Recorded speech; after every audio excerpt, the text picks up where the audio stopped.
Hi అండి. అందరూ ఎలా ఉన్నారు? ఈరోజు నేను తక్కువ నూనెతో పూర్ణం బూరెలు ఎలా చేశానో చూపిస్తాను.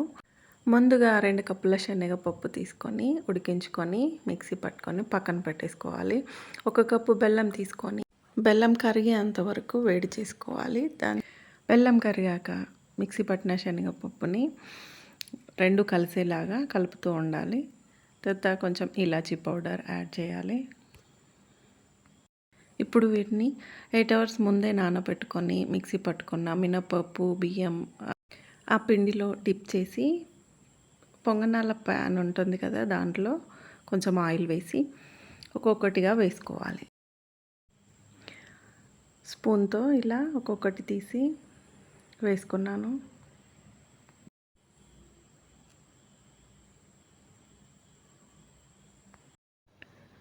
స్పూన్తో కంటే చేత్తో వేస్తే రౌండ్గా వస్తాయి. ఒక్కొక్కటిగా అవన్నీ వేసుకున్నాక మూత పెట్టి 5 మినిట్స్ ఉంచాలి. లోపలంతా కుక్ అయిపోతుంది. అంతే, పైన క్రిస్పీగా లోపల సాఫ్ట్గా ఉండే పూర్ణం బూరెలు రెడీ అయిపోతాయి. తక్కువ ఆయిల్తో మనం ఎలా చేసుకోవాలో చూసారు కదా. మీరు ఒకసారి ట్రై చేయండి. Thank you all for supporting us.